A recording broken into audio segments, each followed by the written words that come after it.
جی تو عالمی ادب کلاسک کے سلسلے میں ہم بالزاک اور بالزاک کے دور کا فرانس اور وہاں کی معاشرتی اقدار اور انسانی رویے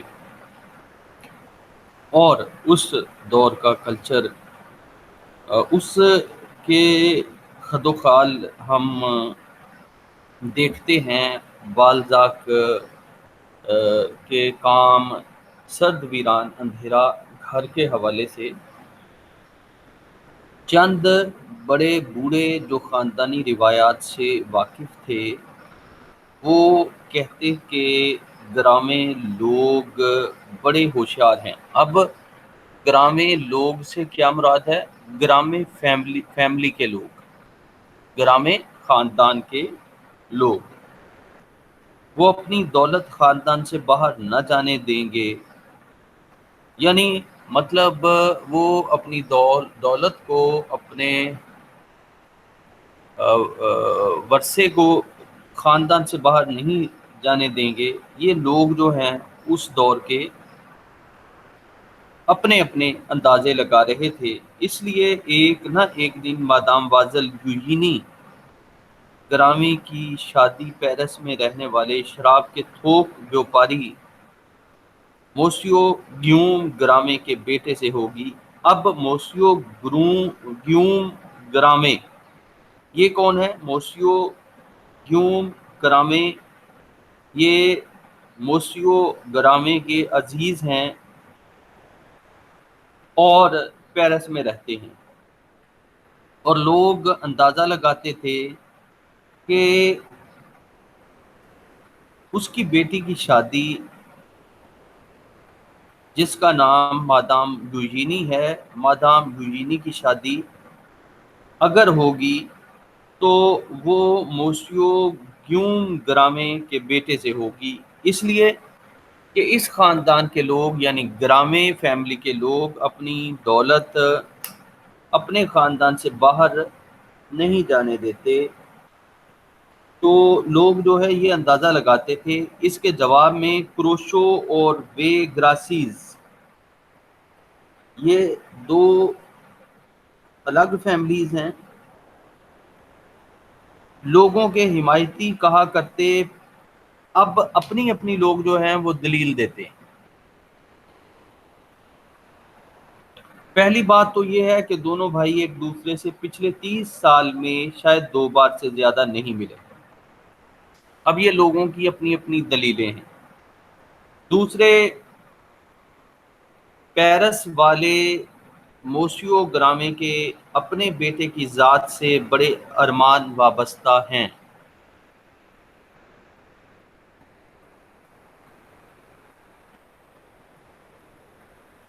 وہ خود بھی نائب اور اپنے محلے کے میئر ہیں۔ دوسرے پیرس والے یعنی جو عزیز ہیں ان کے، مادام وازل یوجینی کے والد کے، دوسرے پیرس والے موسیو گرامے کے اپنے بیٹے کی ذات سے بڑے ارمان وابستہ ہیں۔ وہ خود بھی نائب اور اپنے محلے کے میئر ہیں۔ اس کے علاوہ نیشنل گارڈ میں کرنل کے عہدے پر فائز ہیں اور تجارتی عدالت کے جج ہیں۔ اب یہ ان کے یعنی گرامے فیملی کے جو پیرس میں رہنے والے لوگ ہیں ان کا جو سماجی مرتبہ ہے اس کو دکھایا گیا ہے۔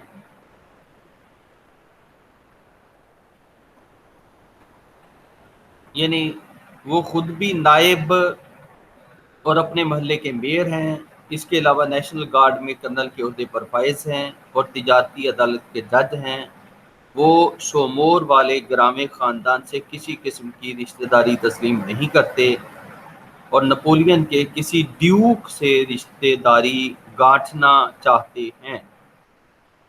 یعنی اب لوگ ان کے بارے میں اپنا اندازہ لگا رہے ہیں۔ نپولین بوناپارٹ، ظاہر ہے نپولین بوناپارٹ ہی وہ کردار ہے فرانس کی تاریخ کا جس کی وجہ سے فرانس میں انقلاب آیا تھا۔ انقلاب فرانس کی اگر بات کی جائے تو نپولین بوناپارٹ کو انقلاب فرانس سے آپ الگ نہیں کر سکتے۔ انقلاب فرانس کی تاریخ جو ہے وہ جڑی ہوئی ہے نپولین بوناپارٹ سے۔ تو یہ باتیں جو ہیں وہ بہت اہمیت کی حامل ہیں، اور لوگ جو ہیں وہ اپنے اپنے اندازے جو ہے وہ لگا رہے ہیں کہ کیا ہوگا کیا نہیں ہوگا۔ اس گرامے کی وارثہ کے بارے میں لوگ کیا کچھ نہ کہتے تھے۔ اس گرامے کی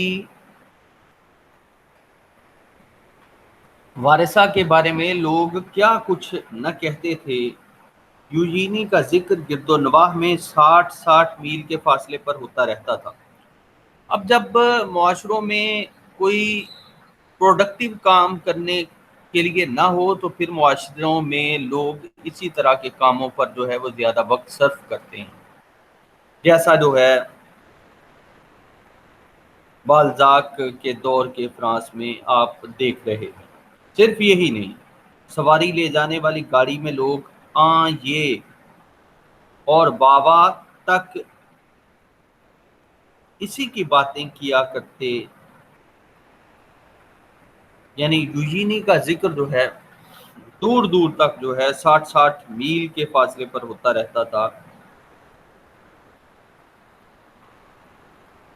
1811 کے شروع میں،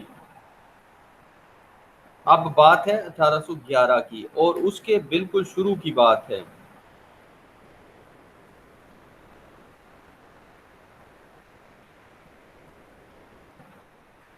1811 کے شروع میں کروشو لوگوں کو گراسیس خاندان سے 1811 کے شروع میں کروشو لوگوں کو گراسیس خاندان پر ایک شاندار فتح حاصل ہوئی تھی۔ ہوا یوں کہ نوجوان پروافوں کو پیسے کی اشد ضرورت تھی۔ اب یہ ایک بات تو زمانی اعتبار سے 1811 کے شروع کی ہے،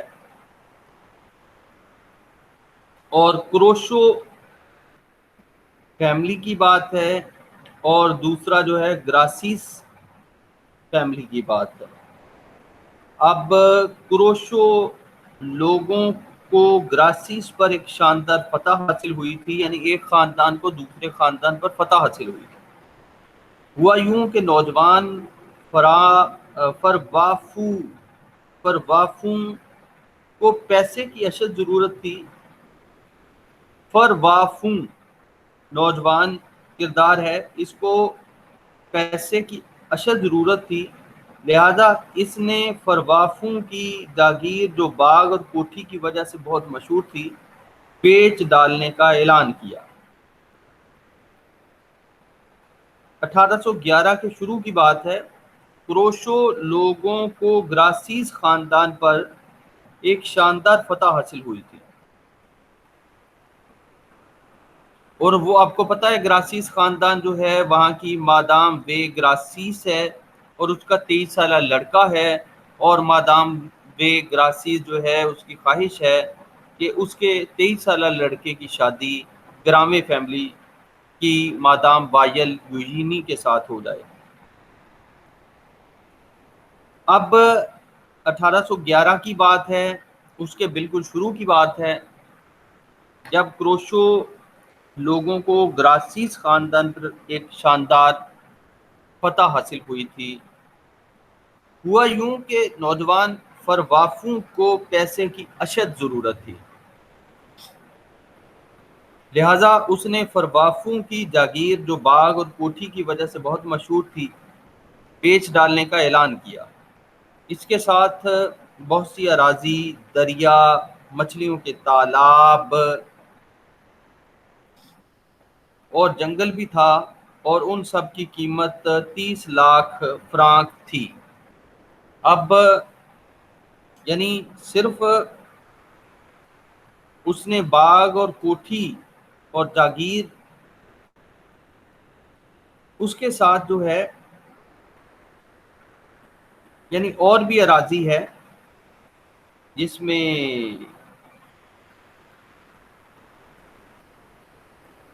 دریا ہے، جس میں مچھلیوں کے تالاب ہیں، اور پھر جنگل بھی تھا، اور پھر یہ بھی کہ ان سب کی قیمت 30 لاکھ فرانک تھی۔ موسیو کروشو، میجسٹریٹ کووشو اور پادری کروشو، ان تینوں نے مل کر کوشش کی کہ جاگیر کے حصے بکھرے نہ ہونے پائیں۔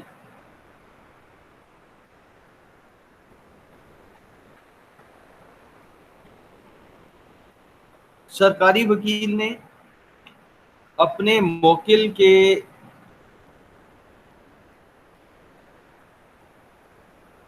جو اس کا موکل تھا اس کے لیے کیا کیا، بہت ہی سستا سودا چکایا، کیونکہ اس نے مارکوئس کو یہ سمجھایا کہ چھوٹے چھوٹے حصے کر کے بیچنے میں قیمت اکٹھی کرنا بجائے خود ایک مصیبت ہو کر رہ جائے گا اور خرچ الگ سے بڑھے گا، کیونکہ مختلف قسم کے گاہکوں سے پالا پڑے گا۔ اب یہاں ایک اور بات ہو گئی، اس نے کہا کہ آپ جب چھوٹے چھوٹے حصے بکھرے کر کے ان کو بیچیں گے تو اس سے جو ہے وہ پیسے اکٹھے کرنے میں اور زیادہ جو ہے وہ آپ کو پرابلم ہوگا، دقت ہوگی، دشواری ہوگی۔ اس کے برخلاف موسیو گرامے ایک ایسا آدمی ہے جس کی سب عزت کرتے ہیں۔ اب موسیو گرامے کا آپ کو پتہ ہے اس کے پاس پہلے ہی مال بہت ہے، اور جو فوراً ہی نقد پیسے دے کر سودا چکانے کو تیار ہے۔ اب موسیو گرامے کی ایک اور خصوصیت آ گئی، ایک اور وصف آ گیا، ایک اور بات اس کے سلسلے میں پتہ چل گئی کہ لوگ اس کی عزت بھی سارے کرتے ہیں، اور اس کے پاس پیسہ بھی ہے، اور وہ نقد پیسے دے کر جو ہے وہ سودا چکانے کو تیار ہے۔ موسیو گرامے، اس لیے موسیو گرامے کی پیشکش ماننے میں فائدہ ہی رہے گا کہ اگر آپ موسیو گرامے کی بات مانتے ہیں تو آپ کو فائدہ ہوگا۔ چنانچہ اس طرح وافوں کی جاگیر کو موسیو گرامے ہضم کر گیا، اور سومور والوں کو زیادہ تعجب اس بات پر ہوا، حیرانی اس بات پر ہوئی، اچنبھا اس بات پر ہوا کہ ضابطے کی کارروائی مکمل ہوتے ہی اس نے قیمت نقد ادا کر دی، یعنی کمیشن کاٹ کر۔ اب آپ کو یہ دیکھیں کہ یعنی یہ نپولین بوناپارٹ کے دور کی بات ہے، اور بالکل 1811 کے شروع کی بات ہے کہ ایک فیملی فرانس کے اندر اپنا اس کو ظاہر ہے پیسوں کی ضرورت پڑ گئی ہے، وہ اپنی جاگیر، دریا، مچھلیوں والے تالاب، جنگل وغیرہ وغیرہ بیچ رہے ہیں، تو کہا گیا کہ موسیو گرامے کو جناب فروخت کر دو۔ موسیو گرامے ایک ایسا شخص ہے جو وقت پر قیمت ادا کرتا ہے، لہذا اس نے وہی کیا جو لوگوں نے اس کے بارے میں قیاس آرائی کی تھی، کہ اس نے جو ہے وہ قیمت نقد ادا کر دی، لیکن کمیشن جو ہے وہ کاٹنے کی بات بھی ہمارے سامنے آ گئی۔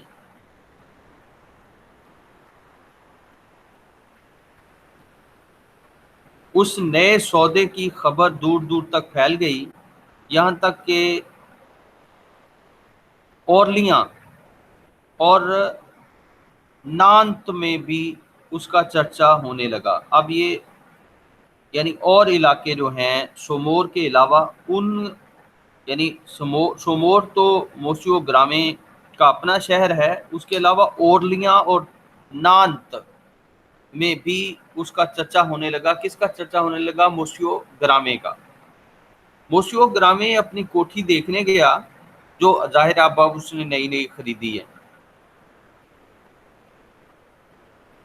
دراصل اتفاق سے اسے ایک ادھر جاتی ہوئی گاڑی مل گئی، چنانچہ اس نے اس موقع سے فائدہ اٹھایا اور اپنی نئی خرید کی ہوئی جاگیر کا مالک ہونے کی حیثیت سے معائنہ کیا۔ جب وہ شومور واپس آیا تو اسے یقین ہو گیا کہ اس نئی خرید سے اسے بآسانی 5% کا منافع ہوا کرے گا۔ اب 5% اسے منافع ہوا کرے گا، یہ اسے جو ہے یقین ہو گیا۔ پھر اسے ایک بڑی عمدہ ترکیب سوجی، اور وہ یہ کہ اپنی اراضی کے چھوٹے چھوٹے سب ٹکڑے وہ اسی جاگیر میں ملا کر ایک ہی احاطہ سا کھینچ لے گا، یعنی اس کے جتنے چھوٹے چھوٹے ٹکڑے ہیں اس جاگیر کے، وہ ان سب کو ملا کر ایک ہی جاگیر بنا لے گا، اور اسے یہ ایک عمدہ ترکیب جو ہے وہ سوجی۔ فی الحال تو اسے اپنے قریب قریب خالی خزانے کو پھر سے بھرنے کی فکر تھی، اور وہ سوچ رہا تھا کہ اپنی چراگاہوں کے پاپولر کھیتوں کے، یعنی پاپولر جسے کہتے ہیں، پاپولر کھیتوں کے اطراف والے پیڑ اور جنگل کے سب درخت کٹوا کر بیچ ڈالے گا۔ یعنی اس کے پاس اس کے جو چراگاہوں کے کھیت تھے، ان میں جو پیڑ تھے، پودے تھے، درخت تھے، اس نے سوچا کہ وہ سارے کے سارے جو ہے کٹوا کر جو ہے وہ بیچ دے گا۔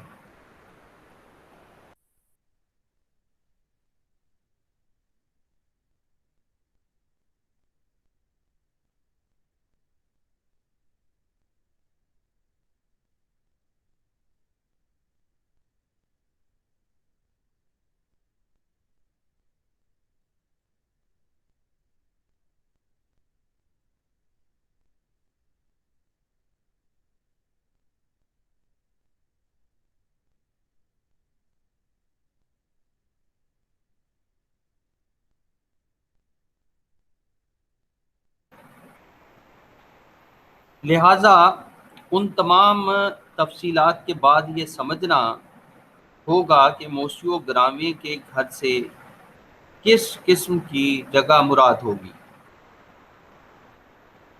وہ ایک سرد، ویران اور اندھیرا گھر تھا جو شہر کے پرلے سرے پر تباہ شدہ فصیلوں کے سائے میں واقع تھا۔ موسیو گرامی کے اب گھر کا بھی جو ہے وہ آپ کو پتہ چلتا ہے۔ ظاہر ہے کہ موسیو گرامی بالزاک کے اس کام کا مرکزی کردار ہے، لہذا ان تمام تفصیلات کے بعد یہ سمجھنا آسان ہوگا کہ موسیو گرامی کے گھر سے کس قسم کی جگہ مراد ہوگی۔ وہ ایک سرد، ویران اور اندھیرا گھر تھا جو شہر کے پرلے سرے پر تباہ شدہ فصیلوں کے سائے میں واقع تھا۔ اب یہ مجموعی طور پر پتہ چل گیا کہ وہ کس طرح کا موسیو گرامی کا گھر تھا۔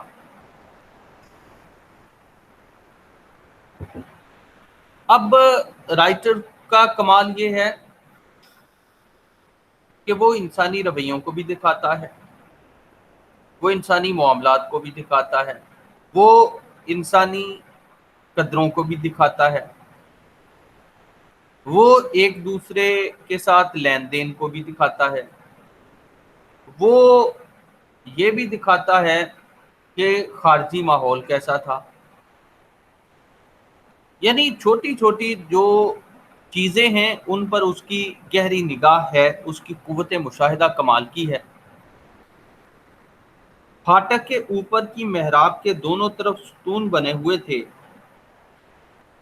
ان ستونوں اور پوری عمارت کے بنانے میں ایک سوراخ دار اور بھربھرا سا پتھر استعمال کیا گیا تھا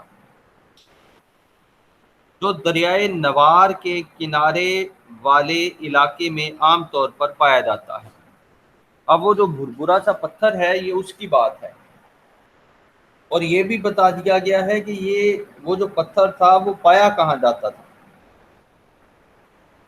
دریائے نوار کے کنارے والے علاقے میں عام طور پر پایا جاتا تھا۔ وہ کیا چیز پائی جاتی تھی؟ جو ستونوں اور پوری عمارت کے بنانے میں ایک سوراخ دار اور بھربھرا سا پتھر استعمال کیا گیا تھا، جو دریائے نوار کے کنارے والے علاقے میں عام طور پر پایا جاتا ہے۔ یہ پتھر اتنا نرم ہوتا ہے کہ مشکل سے دو سو سال چلتا ہے۔ بارش اور کوہرے نے 200 سال، ہے پتھر ہے لیکن وہ بتا رہا ہے کہ 200 سال جو ہے وہ مشکل سے چلتا ہے۔ اور کوہرے نے سطح میں بہت سے الٹے سیدھے سوراخ بنا ڈالے تھے، جن کی وجہ سے کچھ عجیب سا تاثر پیدا ہوتا تھا۔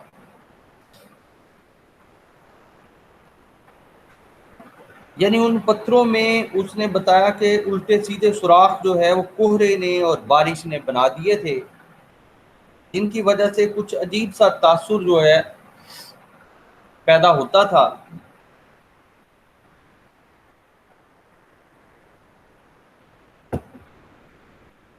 پھاٹک ایسا معلوم ہوتا تھا جس میں 4 موسموں کو انسانی شکل میں پیش کیا گیا تھا۔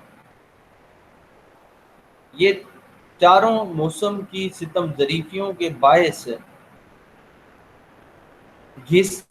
گھسا کر دھندلے اور مٹیالے سے ہو گئے تھے، یعنی مٹی رنگ کے ہو گئے تھے، جس طرح کا مٹی کا رنگ ہوتا ہے۔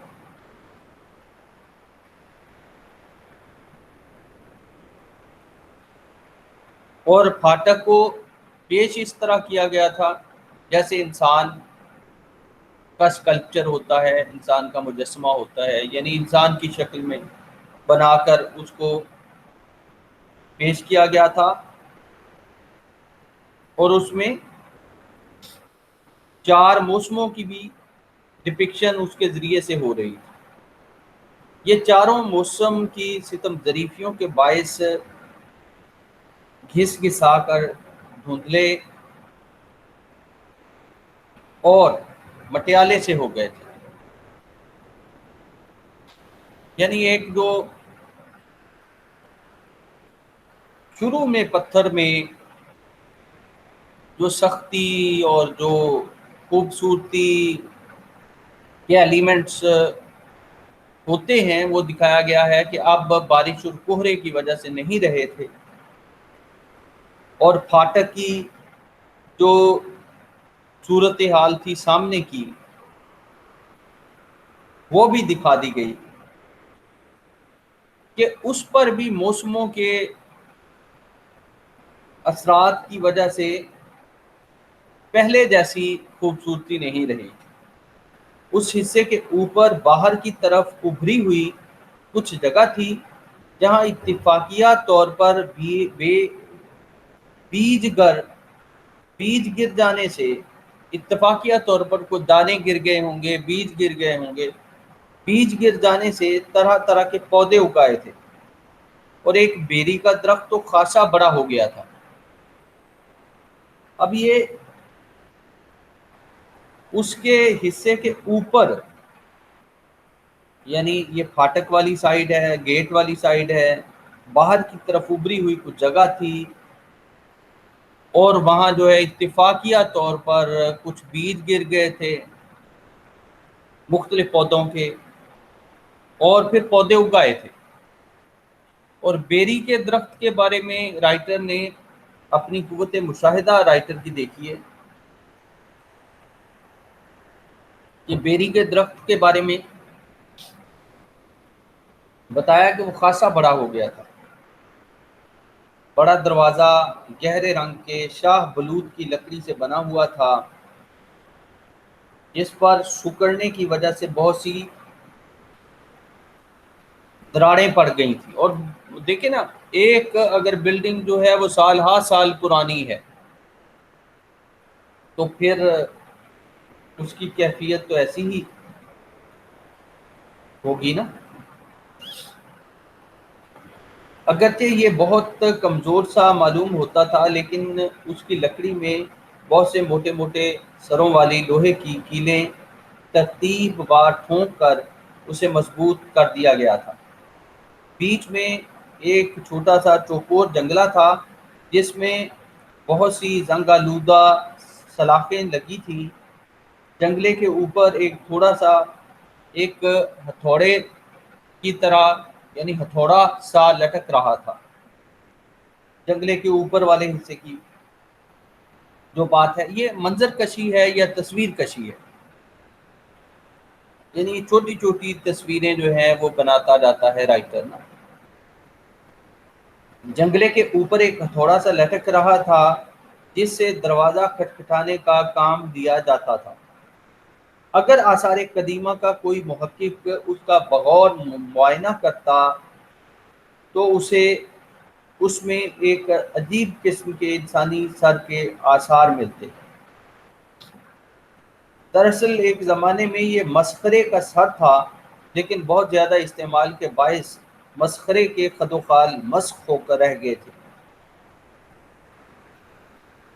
یہ چھوٹا سا جنگلہ خانہ جنگی کے زمانے میں لگوایا گیا تھا، تاکہ گھر والے آنے والوں دوستوں کو اندر بلانے کے لیے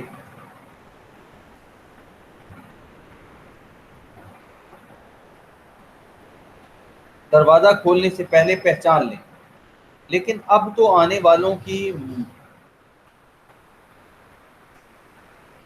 متصفرانہ نگاہوں کو سیدھی ہوئی افسردہ سی ڈیوڑی اور ٹوٹی ہوئی سیڑھیوں والا زینہ نظر آتا تھا، جو خوبصورت باغ کی طرف جاتا تھا، جس کے چاروں طرف موٹی موٹی دیواریں کھنچی ہوئی تھیں، جس میں سے نمی رستی رہتی تھی۔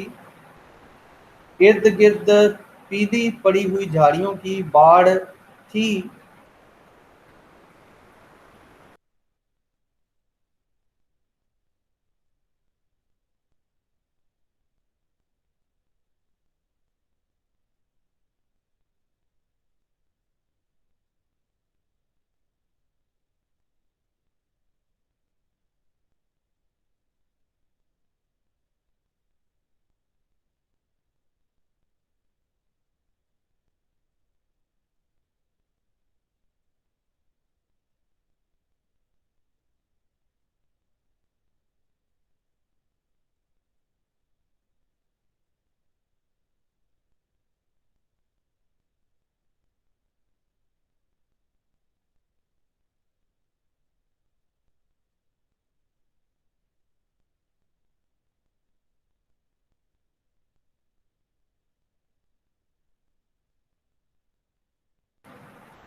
دیکھیے، یہ جو خوبصورت باغ کی طرف سیڑھیوں والا زینہ نظر آتا تھا، جو خوبصورت باغ کی طرف جاتا تھا، جس کے چاروں طرف موٹی موٹی دیواریں کھنچی ہوئی تھیں، جس میں سے نمی رستی رہتی تھی۔ ارد گرد پیلی پڑی ہوئی جھاڑیوں کی باڑ تھی۔ یہ دیواریں پرانی قلعہ بند یوں تھیں کہ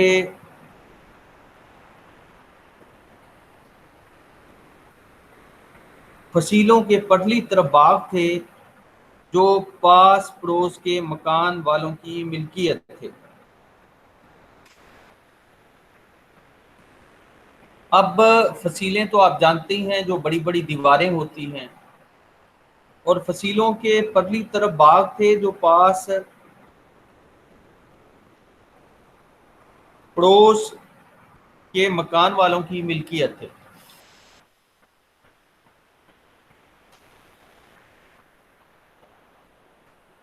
پھاٹک والی محراب کے نیچے ایک دروازہ تھا، جو ایک بڑی نشست گاہ میں کھلتا تھا۔ اب یہ پھاٹک والی محراب کی بات ہے۔ اب وہاں کیا ہے؟ ایک دروازے کی بات کی ہے، اور وہ دروازہ جو ہے وہ بڑی نشست گاہ میں، یعنی بیٹھنے کی جگہ جو ہے وہ اس میں کھلتا تھا۔ نچلے حصے میں یہ سب سے بڑا کمرہ تھا۔ بہت کم لوگ جانتے ہیں کہ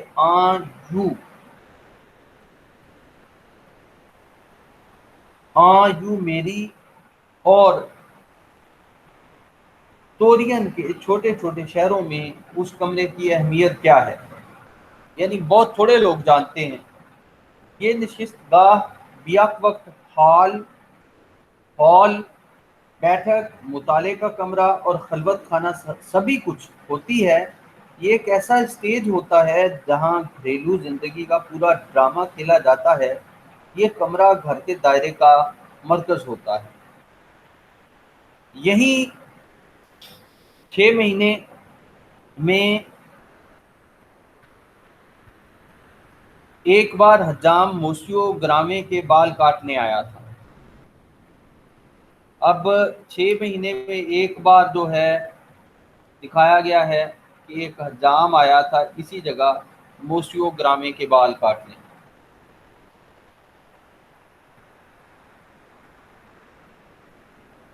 کرایہ دار، گرجے کے پادری، مل والوں کا لڑکا، ہر ایک کو اسی کمرے میں بٹھایا جاتا تھا، یعنی جو بھی آتا تھا اس کو اسی کمرے میں بٹھایا جاتا تھا۔ اس میں 2 کھڑکیاں تھیں جو سڑک کی طرف کھلتی تھیں۔ فرش پر لکڑی کے تختے بچھے ہوئے تھے۔ دیواروں پر فرش سے لے کر چھت تک لکڑی لگی تھی جس پر کھدائی کا کام تھا اور اس پر بھورے رنگ کا پالش کیا ہوا تھا۔ شہتیر اندر سے خالی دکھائی دیتے تھے اور ان پر بھی بھورا ہی رنگ پھرا ہوا تھا، یعنی براؤن کلر تھا۔ بیچ کی جگہوں میں کیا ہوا پلستر زدہ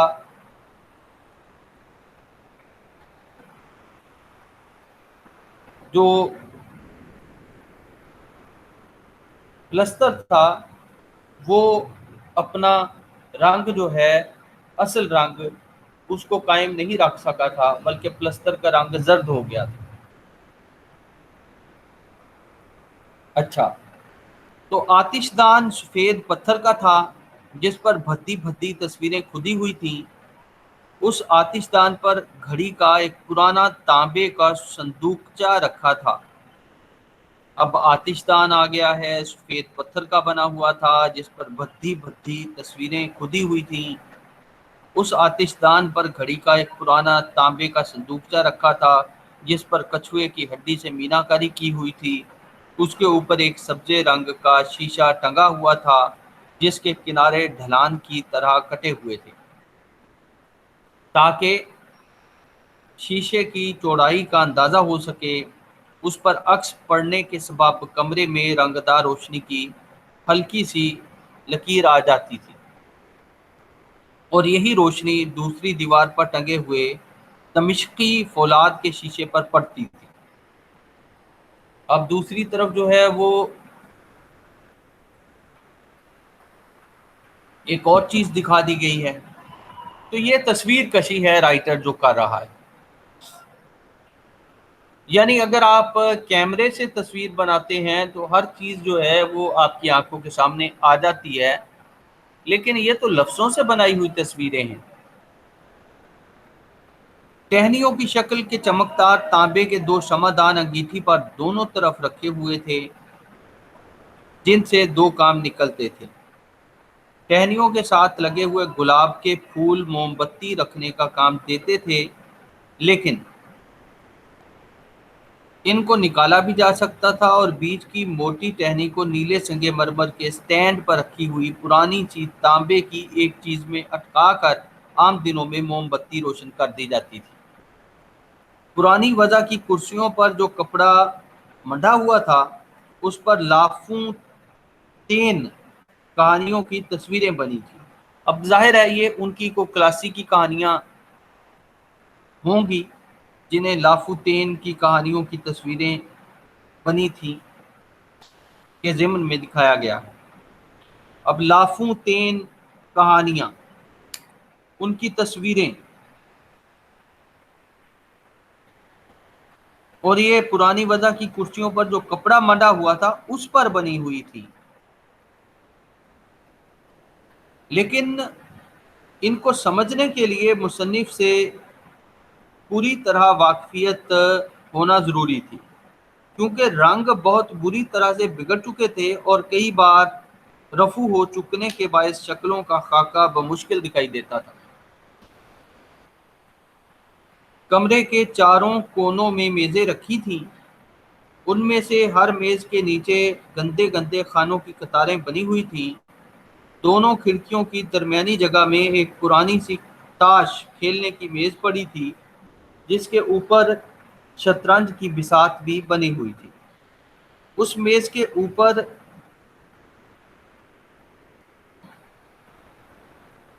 دیاور پر کالی لکڑی میں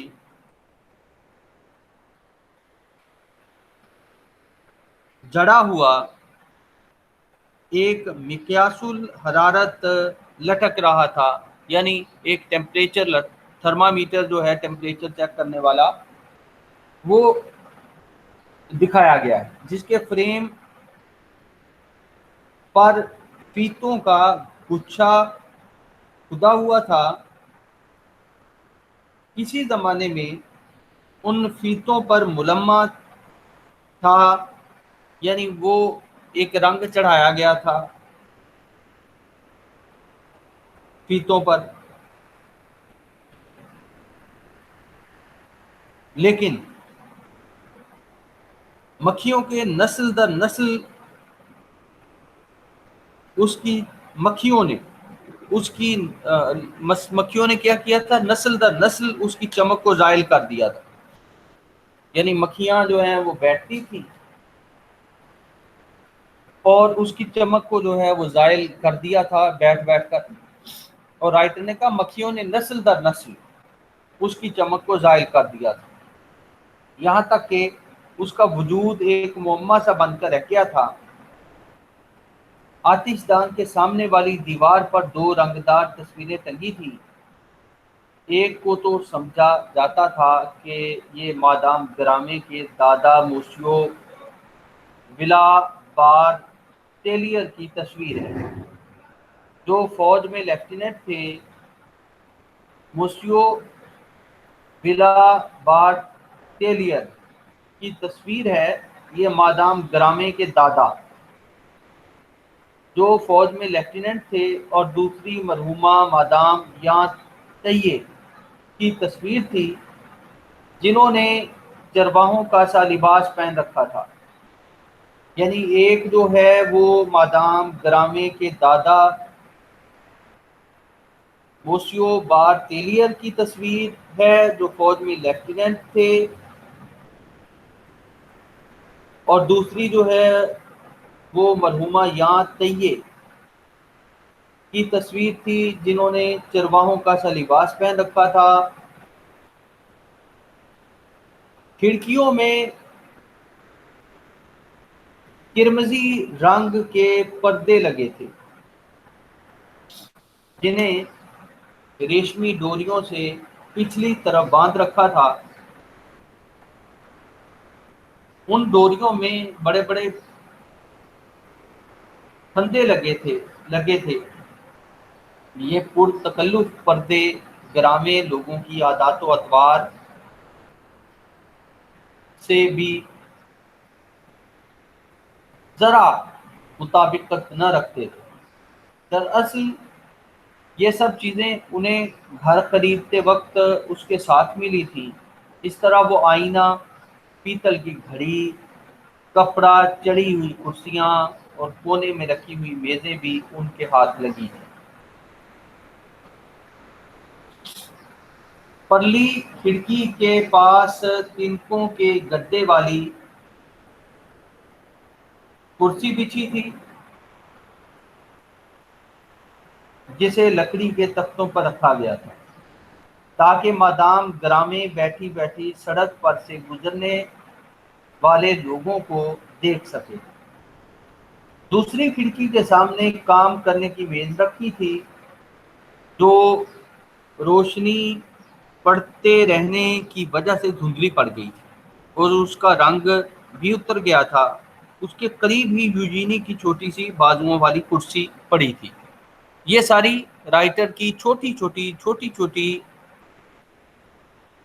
چیزوں پر جو گہری نگاہ ہے، یہ سب اس کی غمازی کرنے والے عناصر ہیں کہ اس کی جو ہے وہ جزیات نگاری پر کس قدر جو ہے اس کی نظر ہے، اور وہ کس طرح چھوٹی چھوٹی چیزوں کو جو ہے باریک بینی کے ساتھ نہ صرف دیکھتا ہے بلکہ لفظوں کے ذریعے ان کی تصویریں بھی بناتا چلا جاتا ہے۔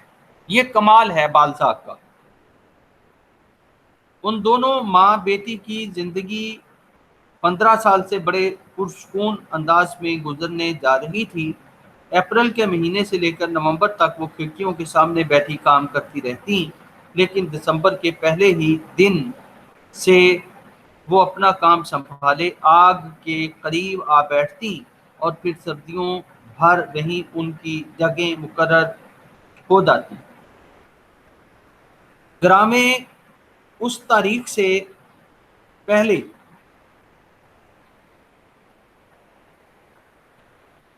کبھی کمرے میں آگ جلانے کی اجازت نہیں دیتا تھا، اور نہ 31 مارچ کے بعد آگ جلانے کا حکم تھا۔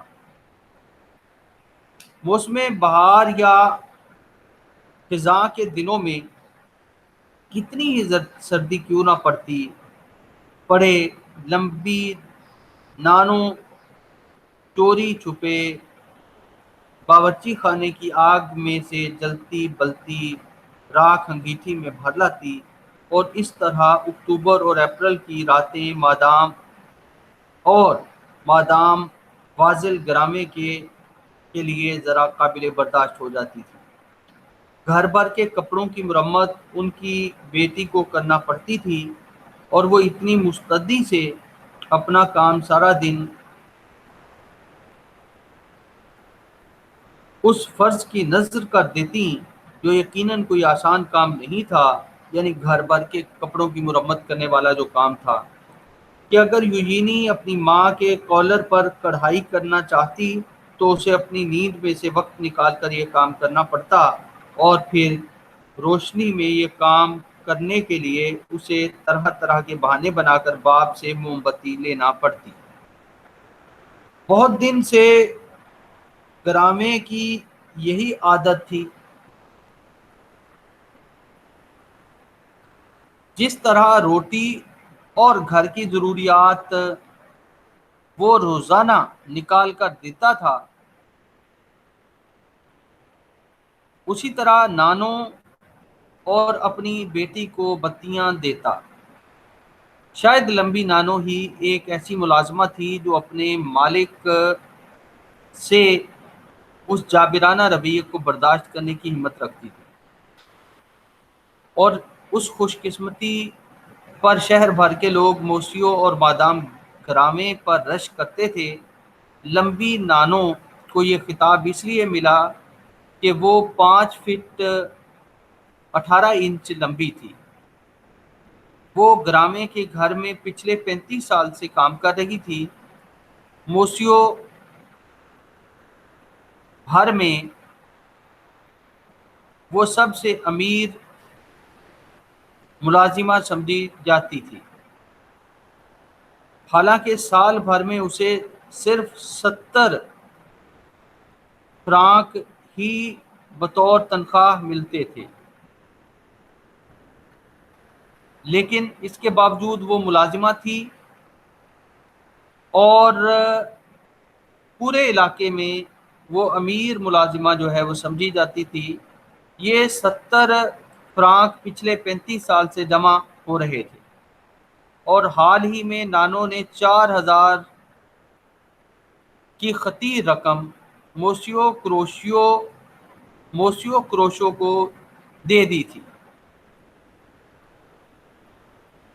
کہ وہ انہیں کسی ایسی جگہ لگا دے جہاں سے اسے سالانہ وظیفہ ملتا رہے۔ اتنے عرصے کی کفایت شعاری کا یہ نتیجہ تخیل کے لیے بڑا اثر انگیز تھا۔ یہ سرمایہ بہت زبردست معلوم ہوتا تھا۔ سارے سومور میں کوئی نوکرانی ایسی نہیں تھی۔ سومور آپ کو معلوم ہے شہر کا نام ہے جہاں جو ہے یہ فیملی رہتی ہے۔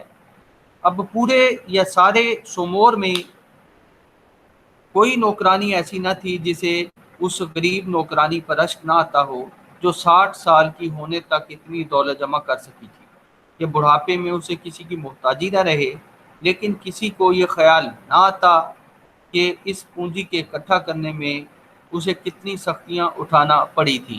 یعنی ایک انسان جو ہے وہ ساری زندگی جو محنت کرتا ہے اس کا بہرحال کسی کو اندازہ نہیں ہوتا ماں سوائے اس کے اپنے۔ 35 برس پہلے جب نانو ایک گھریلو قسم کی بھتے سے خد و خال والی 22 سالہ لڑکی تھی تو اسے کہیں بھی نوکری نہ مل سکی تھی کیونکہ اس کی شکل ہر جگہ راہ میں حائل ہوتی تھی۔ بیچاری نانو کے لیے یہ واقعی بڑی تکلیف دہ چیز تھی۔ اگر اس کا سر کسی بڑے ڈیل ڈول والے سپاہی کے کندھوں پر رکھ دیا جاتا تو نہایت موزوں معلوم ہوتا۔ ہر چیز میں ایک مناسبت ہونی لازمی ہے، لیکن نانو کی خوبصورتی بڑی ہی غیر موزوں قسم کی تھی۔ کچھ عرصے تک وہ ایک کسان کے یہاں بھیڑ بکریوں کی دیکھ بھال کرتی رہی تھی، لیکن آخر وہاں آگ لگ گئی اور پھر وہ اپنی مردانہ ہمت کے بل پر جو کسی بات سے نہیں جھجکتی وہاں سے نوکری کی تلاش میں سومور تک آ نکلی۔ یعنی اس خاتون کی، یعنی ایک کام والی کی پوری زندگی جو ہے ایک نوکرانی کی زندگی جو ہے وہ دکھائی گئی ہے کہ کس طرح جو ہے اس نے ہمت کی اور کس طرح وہ سومور تک جو ہے وہ پہنچی، اور پہلے جو ہے وہ کس طرح سے جو ہے وہ چھوٹا سا بھیڑ بکریوں کی دیکھ بھال کرنے کا کام کرتی تھی اور بعد میں وہ گرامی فیملی میں آ کر نوکرانی ہو گئی۔ اس وقت موسیو گرامی شادی کرنے کی فکر میں تھا اور اس لیے ابھی سے گھر بنانا چاہتا تھا۔ یہ لڑکی جو در در سے ٹھکرائی جا رہی تھی اس کی بھی نظر سے گزری۔ وہ ٹین ساز تھا، اس لیے جسمانی طاقت کا اسے بخوبی اندازہ تھا۔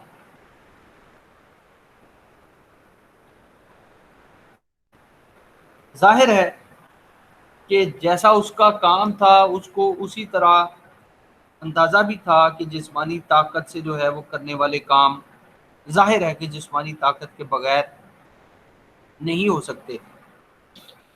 اسے بخوبی اندازہ تھا جسمانی طاقت کا۔ اس نے فوراً تاڑ لیا کہ یہ پہلوان قسم کی عورت بہت مفید ثابت ہو سکتی ہے۔ یہ بڑی مضبوط قسم کی عورت تھی جو اپنے پیروں پر اس طرح جم کے کھڑی ہوتی تھی جیسے شاہ بلوط کا درخت اس زمین میں جہاں وہ پشتوں سے بڑھ رہا ہو۔ وہ چوڑے چکلے کندھوں، بڑے بڑے کولوں اور کسانوں جیسے مضبوط ہاتھوں کی عورت تھی۔ یعنی اس کے کولے بڑے بڑے تھے، کندھے جو ہے وہ چوڑے چکلے تھے، اور پھر کسانوں جیسے مضبوط ہاتھوں کی عورت تھی۔ یعنی ایک میکر عورت تھی، بریکر عورت نہیں تھی، جس کی ایمانداری اور نیکی میں کسی قسم کا شک کیا ہی نہیں جا سکتا تھا۔ گرامیں اس کے سپاہیانہ ڈیل ڈول اور بھدے قسم کے ایک دو مسوں جلی ہوئی مٹی کی سی رنگت اور نسیلے اور کسیلے بازوؤں سے ذرا بھی نہ گھبرایا، اور نہ ٹن ساز کو نانوں کے چیتڑوں ہی نے ہراساں کیا، کیونکہ اس وقت تک اس کا ذہن مفلسوں کی طرف سے اتنا سخت نہ ہوا تھا۔ اس نے غریب لڑکی کو نوکر رکھ لیا،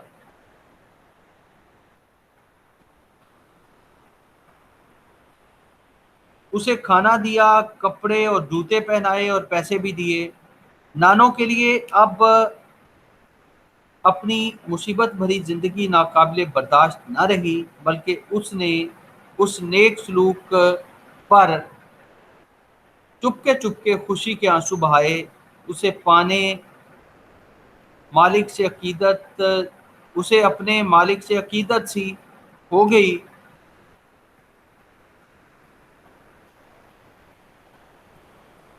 جو اس سے اتنا ہی کام کرانا چاہتا تھا جتنا پہلے زمانے میں جاگیردار اپنے غلاموں سے لیا کرتے تھے۔ نانو گھر کا سارا کام کیا کرتی تھی، وہ کھانا پکاتی، کپڑے دھوتی، سارے کپڑے دریائے لوار تک لے جاتی اور اپنے کندھوں پر رکھ کے واپس لاتی۔ اب دریا پر جا کر کپڑے دھونا کتنا مشکل کام ہے، اور یہ ایک نوکرانی کا کردار تھا جس کو آپ دیکھ رہے ہیں کہ وہ سارا کام کرتی تھی۔ وہ صبح سویرے ہی اٹھ بیٹھتی اور رات کو دیر سے سونے کے لیے لیٹتی۔ یہ وہی تھی جو بغیر کسی کی مدد کے موسم خزاں میں انگوروں کے کھیت میں کام کرنے والوں کا کھانا پکایا کرتی اور پھر بازار کے لوگوں کا بھی بڑی ہوشیاری سے خیال رکھتی۔ وہ اپنے مالک کی چیزوں کی ایک وفادار کتے کی طرح نگرانی کرتی اور ایک اندھی عقیدت کے ساتھ اس کے سخت سے سخت احکامات چوں چرا کیے بغیر مان لیا کرتی۔ اس کی ہر الٹی سیدھی بات نانو کے لیے قانون سے کم نہ ہوتی تھی۔ یعنی نانو جو ہے وہ اب چھوٹی عمر میں آئی تھی اور موسیو گرامے کے گھر میں اس نے کام شروع کیا۔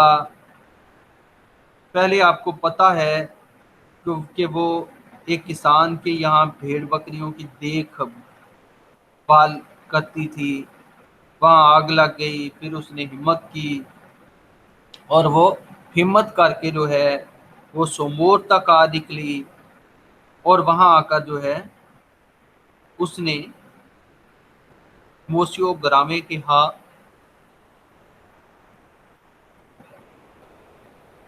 کام کیا، اور پھر وہ اپنے مالک کی ہر بات کو تسلیم کرتی تھی، مانتی تھی حکم کی طرح۔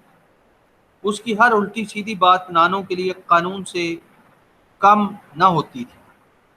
20 برس کی نوکری کے بعد 1811 کے مشہور سال میں جب بڑی محنت اور جاں فشانی سے انگور کی فصل اکٹھی کی گئی تھی، اب 20 سال کی نوکری کے بعد بات ہے اور سال ہے 1811 کا۔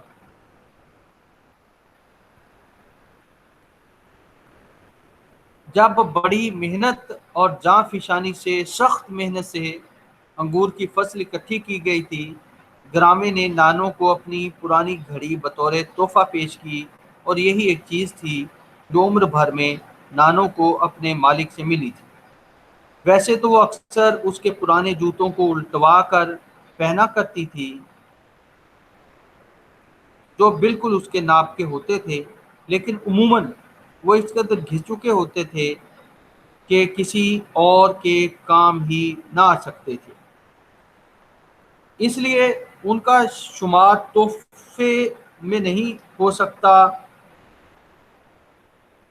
ظاہر ہے کہ وہ گھس چکے ہوتے تھے۔ ضرورت نے اس غریب لڑکی کو اتنا محتاج کر دیا تھا کہ آخر کار گرامے کو اس سے خاصا لگاؤ پیدا ہو گیا،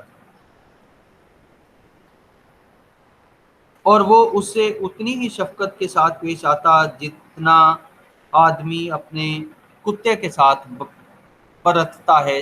یعنی شفقت کی بات ہو رہی۔ جہاں تک نانو کا تعلق ہے، وہ بڑی خوشی کے ساتھ غلامی کا یہ توق پہنے ہوئے تھی، اور اس میں جڑی ہوئی کیلوں کا اب اسے احساس تک نہ رہا تھا۔ اگر گرامے اس کی خوراک میں کمی کر دیتا تو وہ شکایت نہ کرتی، اگر کھانے پینے کے سلسلے میں خاصی دقتوں کا سامنا کرنا پڑتا، اگرچہ کھانے کے کھانے پینے کے سلسلے میں خاصی دقتوں کا، دشواریوں کا سامنا کرنا پڑتا تھا، لیکن نانو کو اس کی چندہ پرواہ نہ تھی۔ اس کی صحت بہت اچھی تھی